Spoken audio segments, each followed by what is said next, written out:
Okay, thank you again for joining us. This is Connor Jordan. I'm acting as webinar host today and helping our speaker out. Our speaker again is our managing partner, Seth Davies. And today, Seth will be talking about effective employee engagement strategies. Thanks a lot, for taking the time out and joining us again today, Seth. Go ahead and take it away. Thanks, Connor. Let me add my welcome to everyone that has joined us today on this webinar on engagement. This is a topic that last year as I traveled to our client sites as well as did a lot of speaking at conferences and association meetings, this was a topic I heard a lot about, people asking questions about, how do I raise the levels of engagement in my organization? How do I truly become a highly engaged organization? And as Connor mentioned, with over close to 500 people registered for this webinar. Obviously, this is a very hot topic right now within the industry. One of the things that I see in many organizations is I see a lot of what I call selective engagement, where if you look out over your team, your organization, you've got some highly engaged employees that are working hard, but then you've got some that kind of what I would call in the middle, and then you've got some employees that they're probably working about 3 or 4 hours a day, and then they just disappear. And I want to share with you some strategies, some things where you can engage your employees, but then also you can measure the level of engagement, and you've got data to have those meaningful discussions with the employees that are not engaged. You'll see on this front slide here a company called Rockline. Rockline is a company that when we began working with them about 2 years ago, they will tell you we did not have a highly engaged workforce, but over the time that we worked with them, their workforce has moved to a highly engaged workforce, and what they've recognized since then is they've seen over 20% increase in operational efficiencies because of that. And at the end, Connor is going to give you the opportunity to get more information on that if you would like. Like all of the webinars we do, there are going to be some foundational elements of our business process methodology called process-based leadership. We've got webinars on our website covering various topics around process-based leadership, so I encourage you to take a look at those. But again, May in Arkansas, we are going to do this one-day seminar on creating and sustaining high performance in challenging times, and then the second day is a behind-the-scenes tour of Rockline where you get the ability to talk with their leadership, talk with their employees, attend their meetings, and see how focused and engaged the employee workforce is since these processes have been put in place. Let's talk about why employee engagement is important. And I came across these two statistics last year while I was traveling. Highly engaged employees outperform their peers by as much as 28%. But for me, this was really a telling statistic. Organizations with low employee engagement saw average decline in operating income of more than 32%. Think about that. More than a third of the potential revenue is being lost because organizations have low employee engagement within their organizations. What's today's reality that I see and that my firm sees as we meet with companies across the country? 75% of the leaders have no engagement plan or strategy. What this really says, it ties to the organization, that there's not a strategy in place organizationally to engage the workforce, to move people, again, from the selective engagement to the collective accountability. And 90% of those leaders say engagement directly impacts their business success. Go back to that slide I just showed you. A third of revenue is being lost because we don't have a highly engaged workforce with that. Result, well, we've got a culture of dependency on the leader. And I want to illustrate, because I'm going to come back to this later on today, I want to illustrate for you what I talk about when I talk about a culture of dependency on the leader. Last October, I was visiting an organization in New Jersey, and I was walking in the corporate office, walking down the hallway with one of the leaders, and an employee that reports to this leader came up to him and said, "Hey, how much vacation time do I have left?" It's a very benign question, but the response from the leader spoke volumes to me about the culture of that organization. What the leader said is, "I don't know, but I will look into it." Now just put that in the back of your mind, because we're going to come back to that example towards the end of the webinar, and we're going to talk about how do you tackle that, how do you break that culture of dependency within your organization. Selective employee engagement. You've got 3 or 4 people on your team that are your go-to people, that every time you need something done, you go to them. And what you're allowing to happen is you're allowing the other folks on your team to sit back and coast and not become engaged. And what's going to happen is employee productivity and performance are going to suffer because the people that you go to every time, they're sitting there thinking to themselves, why am I working as hard as I am? Why am I working 9, 10, 11 hours a day? Why am I sending emails from home when I look out and I see Michael and I see Randy and I see Kathy and Dave on my team, and they're not doing anything, and yet we make the same amount of money? Where's the fairness and the equity in that? So what you've got is you've got your lowest performers. They're setting the performance expectations of that team, and eventually your high performers, they're either going to move on and move out of the organization, or they're going to wise up and say, you know what, I'm not going to do everything that's being asked of me, because if I look at people of my team, I don't see things getting done. Let's talk about employee engagement, my definition of it. I'm talking about deliberate, demonstrative action on critical assignments and tasks, and that these critical assignments and tasks, we're documenting them, we're putting together target dates, and we're making sure that these target dates are completed and that the actions impact business goals within your organization. And in a few minutes, I'm going to share with you how can we start documenting critical tasks and assignments, how can we start measuring the level of engagement, and how can we engage our low performers within our organization. Connor had mentioned at the outset that we were going to do 3 polls today. I'm going to pause here, and Connor, if you would launch our first poll of the day, please. All right, there you go. We'll give everybody about 30 seconds to answer this and then share the results. And while we're talking about it, if you think of a question for Q&A later, go ahead and type that in as well.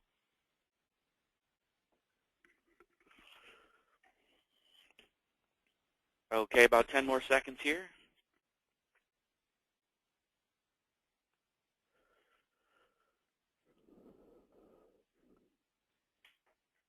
Okay, and the results are, well, there you go, Seth. 61% say, well, so-so. About half of us are engaged. And that's what I was expecting to see with that survey. So let's talk about how do we fix this. You need to come up with non-negotiable engagement processes. And when I talk about the term non-negotiable, it means it's not up for discussion. This is how we do business. Because I see a lot of organizations out there, they allow everything to be negotiated. People don't like something, so they allow them to negotiate it. If you're going to be a truly highly engaged organization, you need to have non-negotiable processes in place. And behind that, you need to do 3 things. One is you need to establish engagement. And what I'm going to share with you in a minute is a tool to do that. 2, you got to monitor. You got to set goals and track employee engagement and show your team who on the team is engaged and who's not engaged. But then you've got to sustain it.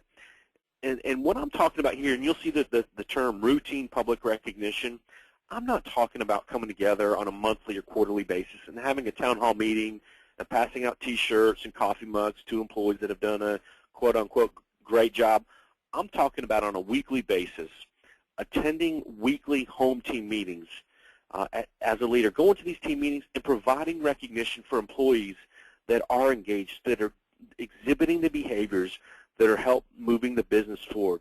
And the recognition I'm talking about, it's the intangible, informal. It's the handshake. It's the pat on the back. Thank you for your hard work. We talked about what you did to help our organization be successful. That's how you're going to have a highly engaged workforce, because as that recognition takes place, the peers are going to see, what are the leaders expecting of us? What do I need to do to earn that type of recognition? That's how you're going to sustain a culture of engagement within your organization. You've heard me talk about some tools. Let's talk about the first tool. It's called an action register. And here are some things that the action register is going to do for you when it comes to employee engagement. One, it's going to break the culture of dependency on the leader. And we're going to come back around to this in a few minutes. I'm going to share with you a tool to break that culture dependency. It's going to drive collective engagement, teamwork, because now we can look at our action register for our team, and we can look at the workload, and we can look at who's got the critical assignments and tasks, and then who has nothing to do, who is doing the bare minimum. That the action register is going to provide a great representation of that. In a minute, I'll share with you an accountability analysis where you can look at the level of engagement with your team. bring visibility to accountability for and engagement for both employees and leaders. Employees absolutely love the concept of accountability in the action register because not only are they being held accountable, and not only are their peers being held accountable, but sometimes, for the first time, their leader is now being held accountable. Their leader's got critical assignments and tasks with agreed-upon target dates that are going on there. The action register is going to eliminate ignorance as an excuse. And how many times have you been sitting in a meeting and someone says, well, I didn't know anything about that. Nobody told me. Well, you know what? That's not going to happen again. We're going to remove that because we're going to document those critical assignments and tasks that we talk about, and we're going to put it on that action register. And what that's going to help us do is it's going to help us raise the bar and expectations, because I see organizations where you've got employees that they're hiding in the chaos. There's so much going on, they just kind of sit in the back, and they're hiding of the chaos in the organization. Can't do that any longer with the action register. So what does an action register look like? Here's an action register. Let me walk you through some utilizations of the action register and how this works. The first column is the action. When you hear terms such as I will, someone should, let's do this, those are action terms. We need to capture that the first time and write that down. And by the way, in the meeting, there's designated meeting roles. One of those is the action keeper, the person that is capturing these actions. And my rule of thumb is this. I want to be able to go back a year from now and look at an action on an action register and know exactly what that action was. So if it says check with IT, a year from now, I'm going to have no idea what that means. But if it says check with IT about the new laptops for our new employees and when they were released, I know exactly what that means. The owner. Let me be clear on this. The owner is one person. We are not going to put 3 names on that action. We're not going to put Jamie, Will, and Ann down, because here's what's going to happen. That action will never, ever get done because those 3 will think the other people are going to do it. One person's on the action is the owner. That person must be physically present at that meeting. You cannot assign an action to John, who's on vacation at Disney World with his family. We're not going to give John all the actions just because he's on vacation. John has got to be physically present to receive an action. Now, there may be times when John's the subject matter expert. He's the person with the best skill set to get that action completed. I'm okay if we put John's name there, but next to John's name, we're going to put the name of someone in attendance at that meeting. We'll put down, let's say, we'll put down Paul's name. So Paul is just as accountable as John to getting that action done. So when John comes back from vacation, Paul needs to sit down with him and give him the context of the discussion, the conversation, and why John's got that action. Target date, when it must be completed by. There are some actions that will take 30 minutes to complete, and the target date should be a week from now, not a month from now. There are other actions that will be more strategic in nature, writing a new policy, new process. Maybe the target date's 3 months from now. But the key for me is we got to have an agreed-upon target date. Next column, the completion date. When was that action actually completed by? Because in a minute, this is going to become a performance management tool for us. And then the comments field. Maybe the action wasn't completed on time, but we put in the comments field. The reason was because there was a blizzard in the Midwest, and our office in the Midwest was closed for 2 days. Or maybe because one of our suppliers didn't call us back in a timely manner. So let's have comments, history of that action. This action register is going to help you move the business forward. What I'm showing you here now, folks, this is an actual action register from a company that I've worked with in the past. This is housed in an on-demand software called PBL Scorecard that we have that many of our client companies utilize to measure their scorecards in their action register. But you'll see very clearly what's the action, what does it apply to? Does it apply to a metric on a scorecard? We'll talk about that in a minute. Or does it apply to the team? You'll see, again, ownership, one person. And then the target date. The red ones are past due. The yellow ones are due in the next 7 days. White ones out to the future. But what this does is it brings visibility to commitments and deadlines. It brings visibility to the members of our team who's doing what. So now, by documenting things on the action register, people can no longer hide in the chaos of the organization that I talked about earlier. Some things that the action register can do for you. One, it's going to improve your meetings. People don't mind going to meetings if something gets done, but many times they walk out of a meeting and it's not an outcome-focused, action-driven meeting. It's been a waste of their time. But if we open our meeting by looking at our action register and going through the actions that are due that day, and we close our meeting by recapping the actions that were just generated out of that meeting, we're going to have shorter, more focused meetings. We're not going to talk about something 3 weeks in a row before something happens. We're actually just going to talk about it once and make sure it gets done. Helps leaders track what employees are doing. Again, are you managing by process or are you managing by personality? And when I talk about managing by personality, I'm talking about you're consistently going to your top 2, 3 high performers and giving them critical assignments and tasks. If you're managing by process, you're looking at the action register and you're seeing who do I need to engage within my team. And then the last point there, increased follow-through rates on assignments. Employees know that when you tell them or you ask them to do something, they know you're real busy.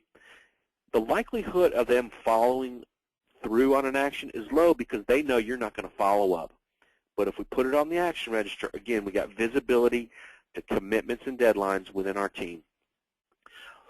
Let me share with you real quick an action-oriented team meeting agenda. First thing we're going to do, look at that action register. Again, we're just going to look at the actions that are due that day. We're not going to get status updates on actions due next week, next month, because that's where the proficiency of our meeting is going to go away. We don't need status updates. We need to get answers to the actions today. We're going to look at our scorecard.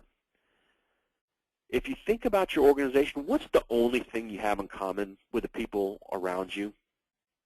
It's the business. That scorecard is the focal point of our meeting. That's what we have in common right there. Around the table, this is where you have people have the opportunity to ask questions, bring up issues. Many times around the table, actions are going to be generated. What I don't want happening is I don't want 2 people to start a problem-solving issue or 3 people talking about something. You got 8, 9, 10 other people sitting at the table looking at each other, and their time is being wasted because the discussion is being monopolized. Ask the question, what's the action here? Document that action, and maybe the action is this. Kathy and Lisa meet outside the conference room after the meeting, and they spend 10 minutes talking about something. Problem is solved. Recognition. You heard me talk about it more. I want recognition on every meeting agenda. It is a mental trigger. It may have been a train wreck of a week, and we're not going to recognize anybody, and I'm okay with that. But it's a mental trigger that says, hey, you know what? I want to recognize Steve and Kristen because Friday night, right before we left, the servers went down. They were here until 10 o'clock on Friday night getting our servers up and running so that Monday morning when we came into the office, we didn't lose any productivity. I want to recognize Steve and Kristen. But when we do that, then that recognition gets elevated. People see the behaviors that are needed, the behaviors that are expected of them. Pass up, pass down. I could spend 4 hours talking about pass up, pass down. If you want to improve communication in your organization, if you're tired of your employee surveys constantly saying communication is your weak area, go listen to some of our webinars on communication. The pass up, pass down will change that. And then finally, the action register review number 2. Why are we looking at the action register again? Well, because we're going to go through the 5, 6, 7 actions that were just generated. We're going to make sure we've got clarity on what needs to happen. We're going to make sure we've got ownership assigned to somebody, and we've got agreed upon target dates with that. So that when people walk out of that meeting, we're removing ignorance as an excuse. So that's a great way to utilize the action register to have more focused meetings. Let's talk about scorecards. You know how passionate I am and how passionate my firm is about scorecards. Corrective actions linked directly with scorecard metrics. I want you to think about this analogy. A thermometer and a thermostat. Many organizations, their scorecards are simply thermometers. It tells them the temperature, it tells them if they're winning or losing, and that's it. I want you to think about scorecards and action registers together creating a thermostat that tells you the temperature, that tells you are we winning, are we losing, but then any metric on your scorecard that is red, you got to talk about why we are red and what are we going to do about it. And that corrective action, that countermeasure, it goes on the action register for the team. So the team's diagnosing performance. I don't want someone outside of the team. I don't want a business analyst. I don't want someone from the leadership team telling the team what they need to do differently. I want the ownership for that scorecard and that action register to reside within that team, because right there is how you're going to engage your employees. If you walk in and start telling employees what they need to do differently, you're not going to have a high level of engagement when it comes to scorecards. Let the employees come up with a corrective action plan of what they're going to do. That's going to help drive a continuous improvement mindset. So let me give you a visualization of what I'm talking about. You see a scorecard here. You see red on it. But that team has come together and they've talked about why are we red and what are we going to do about it. So you'll see supplier defect. Here's first thing they're going to do is they're going to determine what suppliers are exceeding 5%. And once they do that, they'll generate another action. Here's another one. They've got an on-time delivery issue. Let's create a GPS notification system so we can track where our shipments are. The team has tied the scorecard and the action register together to increase business performance and enhance performance as it relates to their scorecard. Connor, if you would launch our second poll of the day, please.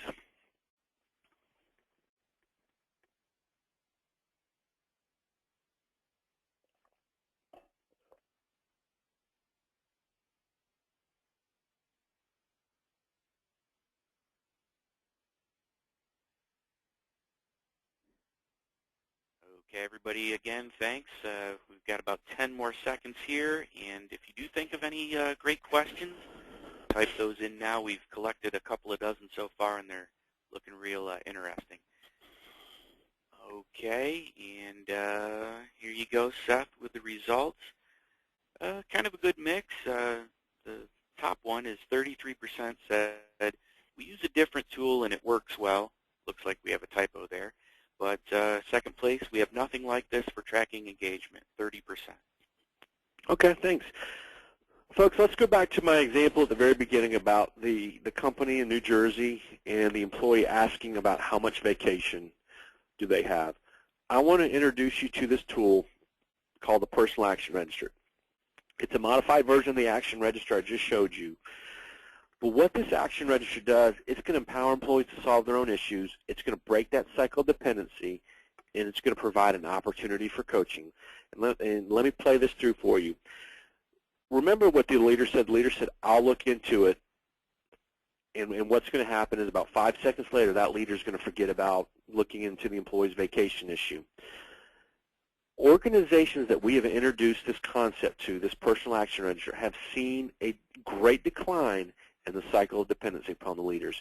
Because what they do now is that leader would pull out this pad, and he or she would listen to the employee and say, I understand you want to know how much vacation time you have left. You'd like to use it up before the end of the year. It's important to take a vacation, get a mental health break from our work area. Here's what I want you to do. I want you to go see Sue in the personnel department. Sue handles the vacation. She will tell you exactly how much vacation time you have left. Do you know where the HR department is? The employee would answer yes. Go see Sue. Under R for responsibility, the employee's name would be put on there. Let's say the employee's name is Bo. And then the leader would say, Bo, can you do that by 5 o'clock tomorrow? So 5 o'clock on Thursday would become our target date. The leader would rip off the top copy. He would hand that to Bo, and then the leader would put that pad back in his shirt pocket or in his pants pocket. And so it's designed, it's small and designed to fit that. Then what you see in these organizations is you see periodically during the day employees pulling these pads out, looking at the second copy, the yellow copy, the carbon copy, to see who do I need to follow up with. So the leader would let's fast forward, the leader would say, I need to find Bo before the end of business today. He would go find Bo, and he would ask the question, did you find out how much vacation you have left? Did you talk to Sue? Bo would say, yes, I got 2 days left. And then the leader under the C column would put C for completed. These pads are not for every organization, but I will tell you the organizations that have implemented these pads have seen that culture of dependency within about 6 months go away, because employees are now able to discern when do I need to get my leader involved, what's something I'm capable of handling myself. These pads, 6 months later, they go away. Things have changed around that. Let's talk about another tool, accountability analysis. You've heard me at the beginning talk about the need to measure your level of engagement. Well, what this is going to do is going to help you do that. This is going to show you a tangible, measurable representation of employee engagement. And what I've done is I've taken the action register of my team for the past 90 days, And I've gone through and I've written down how many actions each employee has taken and how many they completed. And then when I show this slide right here to my team, immediately there's going to be a lot of discussion, a lot of oohs and ahs, because here is visibility to who is doing things within our organization. And I'll be honest, the first time you do this, you don't even have to put employees' names next to the column. People are going to know. They're going to know, well, that's Shane, and that's Gwen, and that's Linda. And I know that's Anna and John and Patricia, because you can never find them. They're not engaged. But now what I've done is I've brought visibility to the level of engagement. And I see as a leader, one, I'm clearly managing my personality. Because when I need something done, I go to Shane, or I go to Gwen, or I go to Linda. But look at Linda. Linda is overwhelmed. She's got way too much on her plate. So what I tell those three folks is I'm not going to engage you. I'm not going to ask you to volunteer for anything or sign anything for you for 30 days because I'm going to engage John and Patricia and Anna. And those three folks, they've got two decision points. One, they can make the decision to be participative and engage within the organization, or they can make the decision that, you know what, I'm going to update my resume. I'm going to put it out there on the internet because I'm going to find me a new job. I don't want any part of this. This is going to reduce frustration within your team by bringing visibility to what people are doing. It's also going to become a performance management tool that you can have these meaningful performance discussions with Anna, with Patricia, with John about their level of engagement. Very powerful tool that will really help raise the levels of engagement within your organization. Connor, if you would launch our third and final poll of the day, please.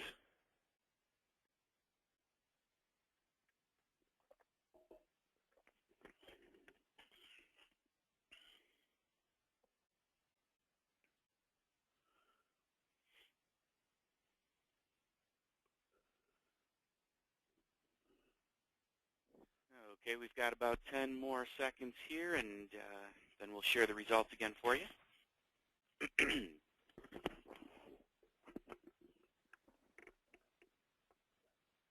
All right, again, thank you for participating in all the polls today. And looks like we have a dead heat here, Seth.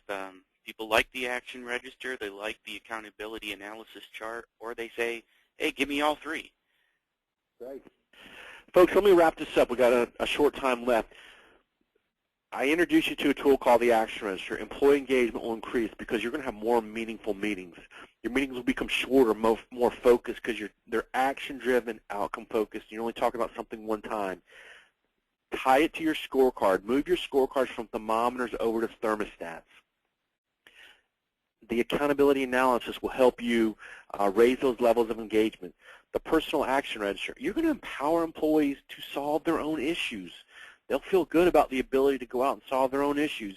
You're going to eliminate that dependency on the leader, and the leader is going to now be able to do what he or she was hired to do, which is manage the business, grow the business, help the business become successful. And then it's going to also provide you with coaching opportunities of let me use this as a tool to coach my employees and help them solve the issues themselves. The accountability analysis brings visibility to engagement levels. Hey, the numbers don't lie. It's a data-driven discussion around who's doing what within the organization, within the team. It's going to help employees see what are the behaviors we need to have to help the organization be successful. It's not your only data point for performance reviews, but it certainly is a meaningful data point. And then it shows the leader who needs coaching and mentoring, but it also shows the leader how are they managing. Are they managing by personality, or are they managing by process? Connor, it looks like we got about 90 seconds left. Do we have any questions that you'd like to share? Oh, absolutely. We had some great ones coming in here. One from Mary is, how do these tools, such as the action register, the personal action register, and the accountability analysis, how do those together, how do they affect actual team morale, whether positive or negative?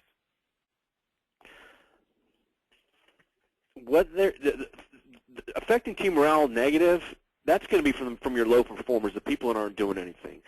The other 70%, the ones that are somewhat engaged and then the highly engaged, it's going to improve employee morale greatly because now they see the workload is evenly distributed and they see that everyone is pulling together for a common cause, because they're seeing that at the end of the day, what we have in common is the business, and by talking about it and utilizing the action register and the scorecard, we're going to raise that level of engagement. So it's going to be a very positive morale boost for the team.